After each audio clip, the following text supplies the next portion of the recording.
So, next guest. I see you waiting in the wings. That's right. Katy Davies, come and join us. On this side. Yours, yeah. Yeah, this side. Yeah, we're alternating it. Come on, you're on this side. But Yay! do you want me to put that there?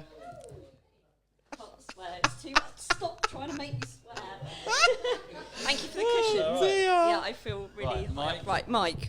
Right there. Right here. Right there. Yeah, you did. Okay.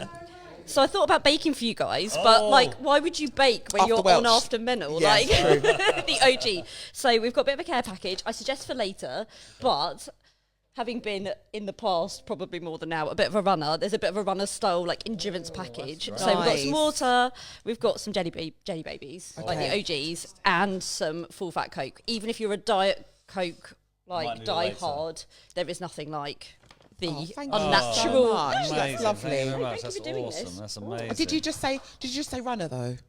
Yeah, not so much at the minute. I'm a bit fat at the minute. I'm going to blame Mennel for part of that. What did she just say? No, I was Got just really talking more lazy. about the running thing. Like, no, Not your thing, is it?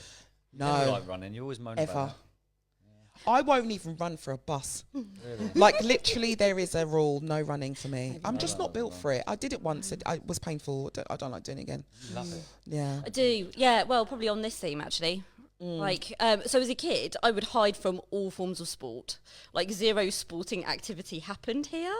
Like, we would hide from cross country. Yeah. Now we pay to enter Yeah. races, Yeah, which is right. like the worst thing ever. Like, yeah, it's terrible. Yeah, yeah, for doing it badly. Also, can I just say that person that's saying that she's a baby adult is way more of an adult than I am, and I'm considerably older than you. So yeah, like I think. Like I have, so by background, by introduction, by day, sorry. run This a is manufacturing company. My name is Katy, run a manufacturing company, and kind of I don't like to do the easy things. I think so. My kind of jam is like turnaround and like building good things and sort of tearing stuff down to like rebuild it. So that's kind of what I've done throughout most of my career, and that gets quite intense. And obviously the other part of the link up here is that obviously I'm a director of the Citizen Hub And and now now chair. the national chair of this crazy adventure, which is super exciting, super exciting. Wow. Well She has done. and she's got me as a CEO. It's a nightmare, isn't it? So yeah, all of that is quite tiring. Crazy. But I think I got into running, or at least that, like, again, it probably being like moderately spicy, like the ability to pick up lots of new hobbies on the regular and then put them down again in a couple of weeks. Running's kind of stuck because actually I just find it a really great way to just empty your head. Yeah. Like running, dog walking, like I think I do my best thinking when I'm like out in the fresh air, walking, and I've got like nothing else to have to think about Yeah. other than like processing what is going on in here. Yeah. So particularly during lockdown, because obviously manufacturing still carried on in lockdown. I just started a new job the first week of lockdown as an Wow. MD, my first MD gig. Wow. It was an intense time, and it was quite a feral business. Like, it was quite intense. But going for runs after work, you could just, like, if I got home and I was a bit stressed, poor long-suffering Will, my other half, Mr. Katie, he'd just be like, do you want to just go for a run? And it's like, you go for a run and you come back and you knew that you were better. you were a nicer person Yeah, like to going be for a nap around. for me. It's like I've just, maybe napping would have been better actually. Yeah. I've done this wrong. Now I'm getting older, maybe that's what I'm going to Well, like it's that mature whole into. each to their own, right? I mean, like Oh, totally. all the runners out there, fair play. Caroline, who's the MD of ABC Live Sport, she loves running. Yeah. Loves it. And we always used to laugh because I took her to the gym once. I'm a gym bunny, so Oh, I lift okay. heavy weights. Okay. Oh my and God. I love deadlift Weak, and weak as a Olympic baby. lifting. Weak as a baby. Exactly. So, but she came with me and she was like, Danielle, I said, this bar is only 20 kilos. And she was trying to squat with the bar and she got stuck. She's like, take it off me. So I took it off her. But similarly, she took me for a run and we was running around the what's that bit at the bottom there? The park bit, I can't remember what the other side. Yeah, that's it. The Yeah, roundabout. no, not the roundabout. Underneath the green. Anyway, the green since bit. midnight, yeah. There was green stuff. It was like grass. And she made me run. She goes, you can do 1 mile. And she took me for a run and she said, the mile is about by the bin.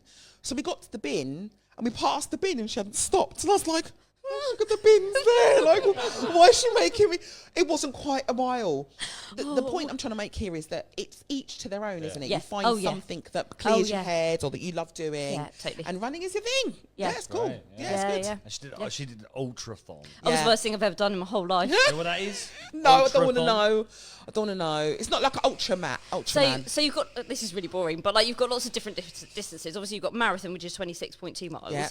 Anything over a marathon, by and large, is called an ultra. Oh. And I decided, like, so again, being slightly nutty, perhaps, I decided that if I was going to do that, I'd do like a really big one. So I did 100 kilometres, which was about 64 miles. Yeah, all in one go. It was horrendous. No, don't clap. No, boo. But you need to boo that. She was so Oh dead my afterwards. God. It was hilarious. There is still now. So I went for a run yesterday, so I'm starting back up again, and my ankle is really dodgy. I was like swearing about that whole ultra because I was like, "You did that to me. I still haven't recovered." It was awful. That is definitely the lowest pit I have ever been in. No, hell no. You couldn't pay me to do it. You absolutely could pay me to do it. About 70 kilometres.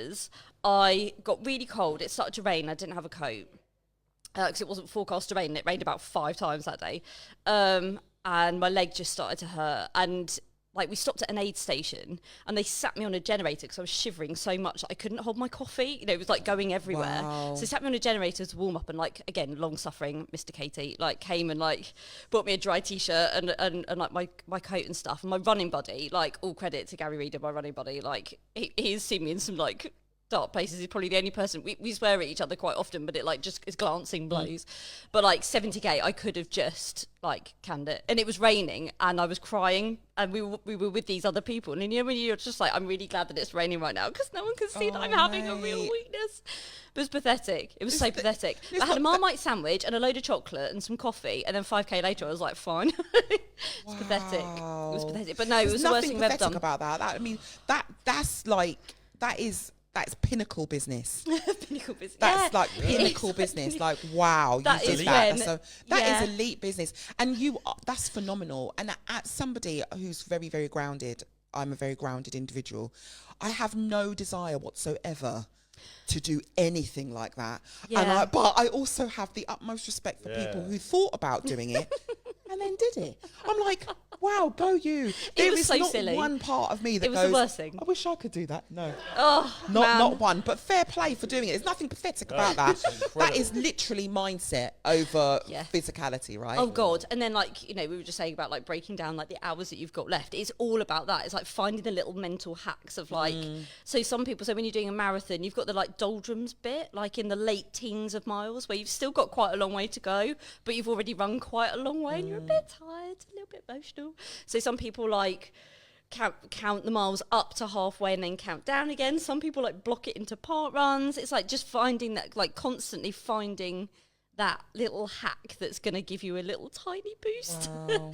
But again, you know, you talk about well-being. Firstly, it gives you something to do because like when you're running for a really long time, you just sort of, you know, you have to try and occupy your brain with something other than Crying. You're terrible, you can't do this, da da da da. But yeah, it's just like trying to hack yourself all the time. Fascinating. It's really interesting. Fascinating stuff. I don't know whether or not you was actually supposed to come on to talk about right, running, yeah. right? No. But No. like Okay, it kind just of turn up and manifested talk, itself. Yeah. So I'll talk about anything. I think I put that on my thing. Yeah. I was like, I'm a talker. But I do think all the people that, and I said this to you before, and I've said it publicly, you know, of all the people that when I said, right, I need a chair because we're gonna scale this, right? So we're gonna scale this nationally, and I said, right, you know, who do we look at in my network that is up for this craziness? That mindset is what you need when you're doing something radical, and you need to break through walls because you do that and you're running. But I see all the walls you're breaking down, whether it be for women in STEM, whether it be for standing up for yourself in quite a male-dominated boardroom in lots of different places, whether I see it, and not just yourself, but for others, whether I see you just smashing these business turnarounds, like you do just like crazy challenges. Yeah, I think it's a slightly... Are you addicted or? I think probably, probably actually. I think... I enjoy the challenge. I think I would be so bored and I would just disappear if I was just doing like a 9 to 5 and just like keeping something going that was pretty good and just, you know, hand on the tiller. I think I'd just create my own chaos. Yeah. You're a fighter, though. Probably. But I think that's it, isn't it? And I think we were talking about this a little bit at the weekend about like different people's mindsets and how sometimes it sort of catches you out because you've got certain people that are like a 180 to you that come at things with a totally different, and they anticipate that you'll behave like them. And so they start doing weird things and you're like, why are they doing that? It's really weird. So I think, I think obviously like your parents are a massive influence. My mum's a complete hard ass, if I can say the word ass at 7:30. Yeah. But she, Ollie said worse. Oh, right, great. Okay, that's fine. But we're not condoning that behaviour. Yeah. Okay. But like, I think she sort of brought me up that like, you like never give in. There's always a solution to something, even if it's like suboptimal and it's just getting yourself out of the shtuck. But like, if you're in a difficult situation, you can't like, so say it's a work related thing, like you could just go off sick, you could just like hide from it or just give in and not start the big fight. But actually, to get where you need to go, it's important that you do that. And you just have to like make sure that you've got the way of getting there, but you've got to dig in and okay, this hasn't quite happened. Let's make another decision and just keep going. And I think it's slightly an unhinged belief that like anything is possible and that you can accomplish anything. Like with this, I mean, when we reopened really, like a year ago, you sort of think like, are we going to do this? Is it fine? And then you realise that because you've got crazy people like you that will, and you getting dragged into this that will do exceptional things. People can't help but love it, and it becomes magnetic and all of this kind of stuff. And then it tops your reserves up, so you're like, yeah, okay, we can do more. Let's keep going. You are addicted. Oh, totally. Yeah, and then it becomes just, it's almost like like an adrenaline junkie, I guess, isn't it? Because you have the rough bits, but the highs are like absolutely mega. And it's a question actually, it's probably more for me. People say I'm a very strong businesswoman. I've had to cope with an awful lot, taking over a charity in my actual job now, complete restructure. And people are like, oh my God, how do you do that? And I'm like, been there 3 years. And I don't know. And there's sometimes I think it's just, if it's not me, then who would it be? Yes. And there is this kind of understanding of, I'm not broken, am I? am I? Because should I not be able to deal with it? Should I not be able to have the resilience that I have? But in the bigger scheme of things, I look at some of these situations we find ourselves in, and in comparison to things that go on in life, it's a breeze. Do you know what I mean? In terms of where I've been in my life or my childhood and my lived experience and where I am right now, this is a breeze. This is nothing. So it's almost like it's perspective giving, right? It's like, well, okay, A, it's a job and I love it. Yeah. But B, it's a job. I'm lucky enough to have a job. I get it, but it's a job. So creating some of that kind of mental resilience, I guess, by using lived experience. Yeah, I think so. You can kind of move into your roles at work, I guess. Yeah, I think so. And I think it accumulates, doesn't it? So you get the experience, which makes you a bit braver. So then you would just go like, it's really not a big deal. Yeah, it's not a big deal. But actually, probably like 10 years ago, Danny might have been like, oh. And how do I get through this one? Yeah. But it's like I think that's probably the common ingredient about anybody that you find in here. Like, again, at home we call it like the somebody should do something about it gang. Like, we get it in our village. Like, you see it on social media all the time. It's like, oh, someone should do something about that. It's like, well, it could be you.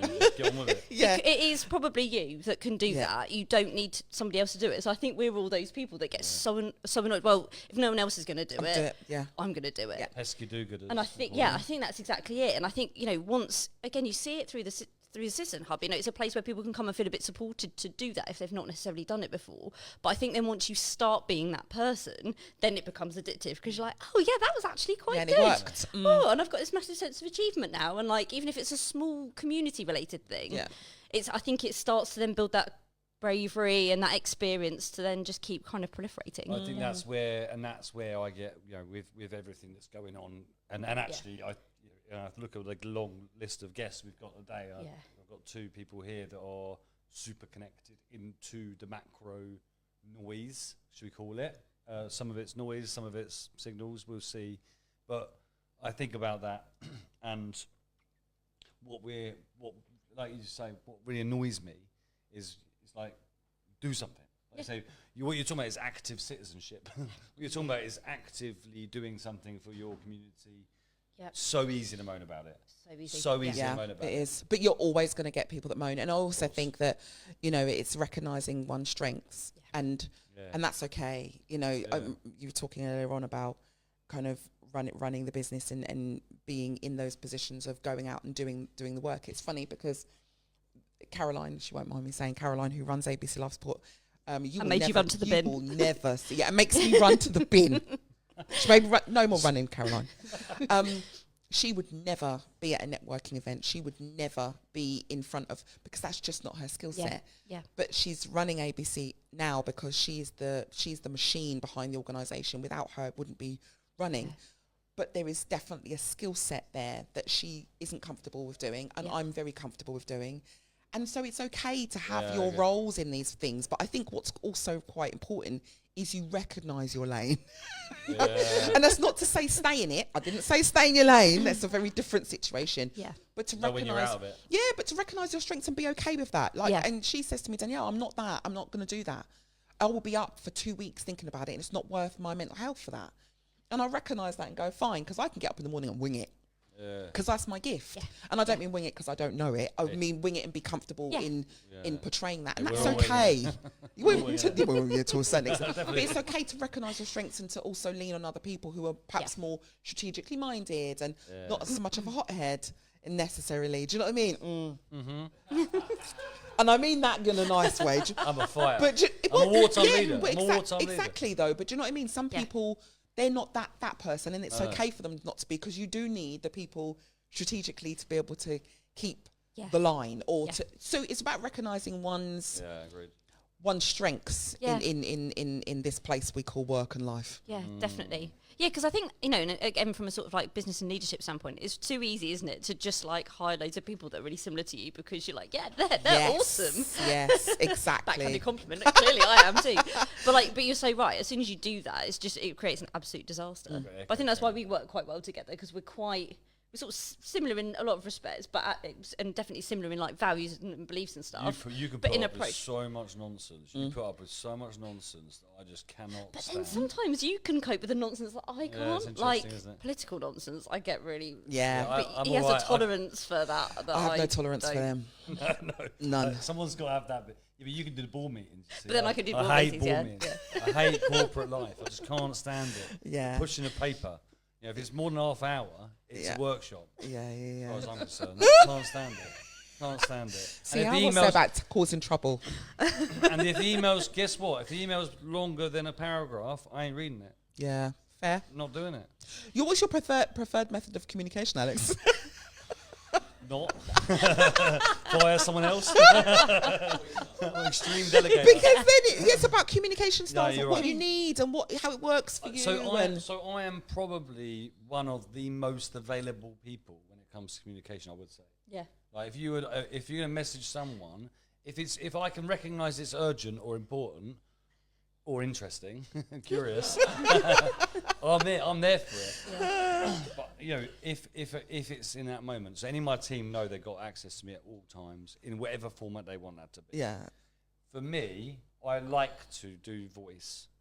So I'm very known for voice notes. Yeah. I wish for their benefit there was a translate to text option on their end. Yeah. Because I listen to there is. On WhatsApp there is. Is there now? Yeah, it doesn't get it entirely right, and sometimes it just leaves a gap where it's not entirely sure what the word is. So it's on its way, but we're getting there. Well, I think that would help them, because I do think about that when I do send these epic podcasts like voice notes. We could have just said like, okay, no worries. That actually you are kind of offloading.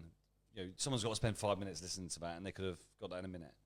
I find it so much easier to do voice notes. In a lot of instances, sometimes you just can't get across what you want in a text box. Exactly. Yeah. Just a 30-second chat. Emotion. Yeah, Menno was just heckling there on the backing up on the voice notes. Menno is a fan of the voice note. Yeah. The only downside to voice notes is sometimes you'll be in a meeting or in a situation where you can't. You That's see right. it come in and you're like, I really want to know what's in there. Yeah, so you can. Maybe I'll find it and we can put it on like the Facebook link of like how to do that. But you can switch that on in WhatsApp somewhere. I can't remember how I did it. But it's not perfect, but at least it gives you the gist. I do think in leadership, like generally in leadership, I don't think you have much. You can't really control. You can kind of guide on tools, and you may say, look, this is how we're going to communicate. But generally, I know if I need to get talk about politicians, if I need to get certain politicians, I've got one in WhatsApp, one over here. I'm going to go where they are. Yeah, it's connected. When it comes to Sam, who's my CEO in Inspired to Ignite, which I chair, that's got to be WhatsApp or a phone call, probably 5, because he won't pick up the first 4. And that's just how that's how it is. And you can't talk anyway. I was going to say, I'm staying very quiet. And if you saw some eyebrow waggling, that was me. Yeah. Grace, I might have won an award for Christmas for being comsophobe. Why is it that you are keeping quiet there? I want to know why you're our guest right now, so it should be focused on you, right? Like, what is it? Yeah, why were you keeping quiet? I'm terrible at comms. I mean, partly because, so during the day I'm in manufacturing land, and quite often that is like being on the shop floor or being in calls, so you can't necessarily be like answering the phone or whatever, but then I just get like backed up on emails and stuff. I'm terrible. My comms is... Well, it's because you're busy, right? It is, yeah, but... And emails are now a job. Like I spent Monday at work last week blocking out about 4 hours to just clear emails. That's a job in and of itself. Person? I am. I'm a zero inbox. I cannot stand I cannot stand 197 emails. I don't know what they are. Like, what if I need them? Like, why? So I kind of get a bit panicky. Yeah. And I used to have a PA. Bless her. Big shout to Chantel, if she ever watches this. But she's hiding, mate. I had to move her into something else because I was too much of a perfectionist for her to do her job. Yeah. Because she would clear my inbox and I'd go, but where did they all go? And what did you do?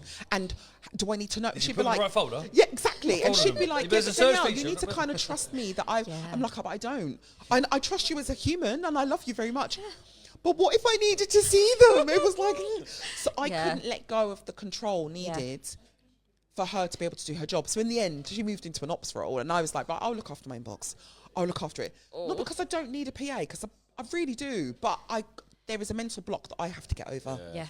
I think I'm in the same place as you. Yeah, like I've had people have tried to like help. Like in the past, like in the start of my career, we had like a bank of kind of like, support, like business support and stuff. But it's the same thing. It's like, but I kind of, even if it's not an email that I needed to read, just being aware of it. And I think it's the control thing. Yeah, that's the control thing. I'm worse. You'll send me an email. I'll send you a voice note in response to your email. Yeah, that is true. Alex, that's really... I'll be like, no, that's not the method of communication I had. I'm the opposite. I'm an extreme delegator. So I'm not interested. Although Alex, I remember once I was asking Alex for some information around AI, right? Because I use AI, and I use AI very well. I believe I give it very clear instructions. Yeah. I work in mental health. My AI is not my therapist. It is in no way. I don't speak to it as if it's a person. Very clear expectations in it, and it spits it out. I haven't given it a name or anything like that. And we'll speak to Dr. Sarah Hughes later, who's also a very good friend of mine. Yeah, she's given her AI a name, but we'll have a chat about that. But it's very interesting because like this AI thing is a bit of a concern to me. So I asked Alex for some information about AI. He sent me. I remember this. Yeah, you're right. Oh God. He sent me master prompt document. It was like, you get these bits on it's like read more. I had to press it like 4 times. I did not understand a word of it, not one. It's my ultimate entrepreneur like AI. Oh my word! It was. I went nah. And I think, right, what I'm going to have to do is book in some time with him to go through what it looks like. But it was bless him, it was very helpful to try and send me this thing that I immediately just left. I'm all in. I speak to my AI way too much. I don't blame you. That's a conversation for later, isn't it? Yep. Cool. Well, I can't believe the time. Have we done already? I know. Katie, we haven't even got into the conversation yet. I know. What's happening, though. So, Katie. Ooh, yes. What's well-being mean to you and not the textbook version? Oh my goodness. Not running a ultra. Never ever running an ultra again, ever. That is peak well-being. Napping, that's well-being. Moving to napping. Transition to from napping. Running to napping. Retirement. Running retirement. Gosh, I think well-being... That could mean, that could be in a community sense, that could be in your workplace, like whatever that means to you. I think it's just, you know, having, God, I should have prepped this because it's the obvious question for this morning. It's huge, isn't it? But I think it's about having balance in whatever it is, whether it's in the community, whether it's in yourself, you know, and being equipped to deal with stuff. So I think kind of resilience underpins that, but like being able to like retain a balance in yourself. So even if you're having a terrible day, like again, a massive leadership challenge, the worst bit about leadership is having to like put on that like entertain our face and like be up for your troops. But like having that ability to just keep that balance and keep yourself measured. So bring yourself down when you're like and pep yourself up when you're low. Just keeping that sense of like regulation and balance and being able to like to deal with things. I think, you know, that's a really poor answer, but I think that for me is huge, and I'm really terrible at it, and sometimes I lose it. I'm a bit of a tigger, so if I'm a bit down, my team are like, oh my God, what is wrong with you? Because you're like, I'm fine. They're like, you're not. Because you're normally like, we see you a mile off. We see you a mile off when you're not okay. But that's okay. You're allowed to be okay. And it's okay to be okay. Yeah. But if you're like me, and it sounds as if we're quite similar, apart from the running. And the weights and the weights on the side. Just again, But it's almost like I used to get frustrated. Like I was allowed to be like that. But there was a lot of expectation on me to constantly be Tigger. Because I was. And my personality is quite... if I'm low, I'm also quite low. And people would recognise that. And it was almost as if I owed them to be all the time. Oh, what's wrong with you? I'm like, I'm just whatever. But I haven't got a face that I can shield. So whatever I feel is, you can see it on my face. It's going to come out. So people are about, are you all right? And it'd be, yeah, I'm fine. No, are you? No, I'm cool. Because they're not the person I want to speak to about this, but I can't not be affected by it. Which is very fascinating to kind of hear somebody who's kind of experienced that as well. Yeah, because you're right. I mean, you know, I don't think it's ever from a place of judgment, but it's sort of like if it's just something that you're dealing with, or it's like, you know, it's at work and actually it's like a home thing or whatever. It's like, oh, actually, it's not really your baggage, but like, it's you know, affected me and thank you today. for your concern. But I hadn't realised that I was like sulking. I mean, was it the tears? Was it the tears giving bringing everybody down with you? That's expectation that we hold. And that's fine. It's recognising it. Yeah, but I think, you know, it's like, I think. I mean, my reflection from the drive in this morning. So, like, driving in from lovely little Yelling Village this morning, I think I heard 3 different vehicles beeping. And so I think resilience is, like, the foremost of my mind. So I was like, first thing on a Monday morning, it's like 7 a.m. and you're already so fired up and in that mindset that you're beeping at other people. Like, that is such a terrible way to start your week. Like, we could all use a little bit more resilience on all levels to just make sure that you're not carrying that, like... vibe into your day and then like poisoning everybody else. I'm sorry for your work environment when you get there. Yeah, absolutely. Like, it's terrible. It was terrible. It is terrible. However, I would be remiss of me to say, if I didn't mention that when we're thinking about empathy and understanding and behaviour, what's going on for that person? Do you know what I mean? It is, because it is. And what's going on for them? They're beeping at 7 o'clock in the morning. Why? Like, because that's what I always do. And actually, what's really beautiful about getting into that mindset is it releases you from judgment, but it also releases you from getting in the way of it. Do you know what I mean? Because it's like, that's nothing to do with me. No, that's true. What's going on for them? Like, what's going on?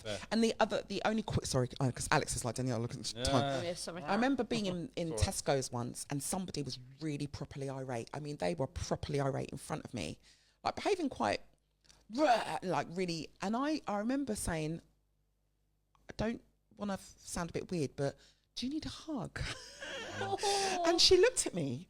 She didn't take a hug, to be fair, but it stopped her in her tracks. She kind of looked at me as if to say, why? And she was like, oh, no, I'm fine. Thank you, though. It changed the temperature because she was expecting, I don't know what she was expecting, but she didn't get what she was expecting, perhaps. And that might have been me shunning her or having a go at her. Or meeting her where she was at. And it just kind of diffused the situation. I only say that because whenever people are behaving in a really weird way or they're out of character or something's going on for them, often think in my head, what's going on for that person?